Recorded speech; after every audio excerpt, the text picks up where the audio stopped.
Hi. Hello family members and welcome back to my channel.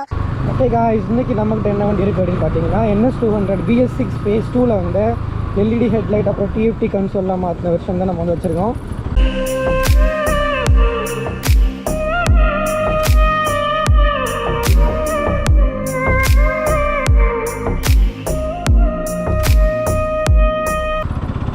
இந்த வண்டி பார்த்தீங்கன்னா என் ஃப்ரெண்டோட வண்டி எடுத்து ஒரு 500 கிலோமீட்டர்ஸ் ஓட்டிட்டான். ஃபஸ்ட் சர்வீஸ் வந்து முடிஞ்சிட்டு.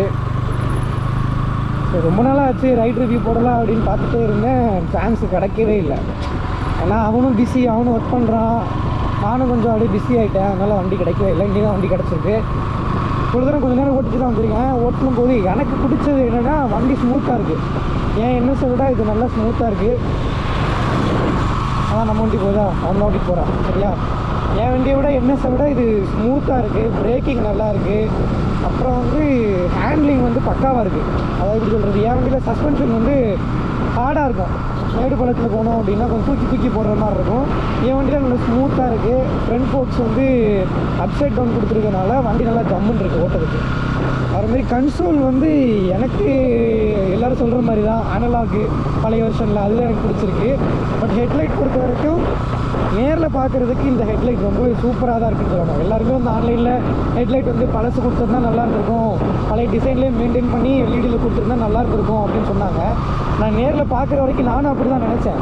பட் என்ன அப்படின்னா நேரில் பார்க்கும்போது ஹெட்லைட் தரமாகவே இருக்குது, பவரும் நல்லாயிருக்கு, சூப்பராக இருக்குது ஹெட்லைட். ஓகேவா, ஹெட்லைட் எந்த குறையுமே கிடையாது, பர்ஃபார்மன்ஸும் வந்து எந்த குறையுமே கிடையாது, ஸ்மூத்தாக இருக்குது. ஆனால் டாப் ஸ்பீட் எதுவுமே ஏற்றி பார்க்கல. ஃபஸ்ட் சர்வீஸ் தான் விட்டுருக்கேன் அப்படிங்கிறனால எதுவுமே ஏற்றி பார்க்கல. இன்னும் ஒரு தேர்ட் சர்வீஸ் முடிச்சு நம்ம ஒரு நாள் டாப் ஏற்றி பார்க்கலாம், அப்படின்னா ட்ராக் கூட போட்டு பார்க்கலாம். ஓகேவா, இது நம்ம வண்டியாக இருந்தாலுமே நம்ம அது பண்ணக்கூடாது. இது ஃப்ரெண்டு வண்டி அப்படிங்கிறதுனால கண்டிப்பாக ஸ்ட்ரிக்ட்லி நாட் அலவுட். நம்ம 80 வரைக்கும் போவோம் அப்படின்னா அது வரைக்கும் வேணால் ட்ரை பண்ணி பார்க்கலாம். ஓகேவா,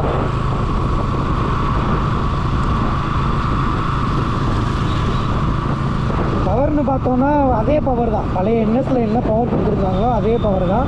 24 bhp power, 80 Nm of torque, 200 cc இதுதான் இன்றைக்கும் கிங்கு. இந்த வண்டியை அடிச்சுக்கிறதுக்கு ஒரு வண்டி கிடையாது. 250 கூட சம்டைம்ஸ் வந்து காம்படிஷன் போடக்கூடிய வண்டி தான்.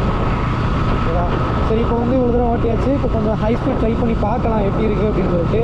அதுக்கப்புறம் எக்ஸ்பீரியன்ஸ் தான் ஷேர் பண்ணுறேன். 80 வரைக்கும் போகலாம். ஓகேவா, அதுக்கு மேலே போக மாட்டேன். 75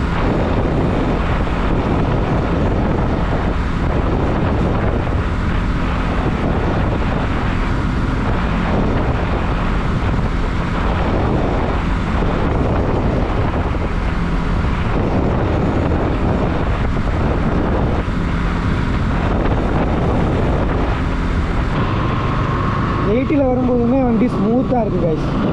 80லேயுமே வந்து வண்டி செம்ம ஸ்மூத்தாக இருக்குது. 80லலாம் யூஸ் பண்ணிட்டே இருக்கலாம் ஆல்டே. Butter smooth.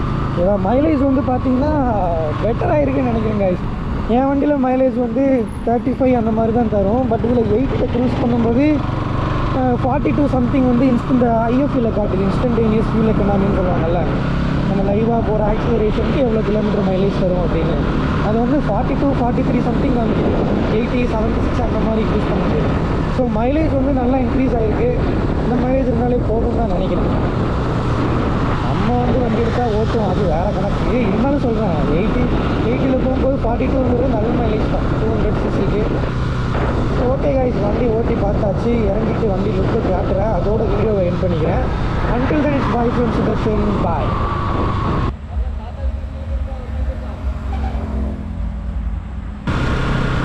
அல்ல 51 தருதா மைலேஜ். ஆனால் முட்டை போடுற கோழிக்கு தான் தெரியும் குண்டி வெளினா என்னன்னு.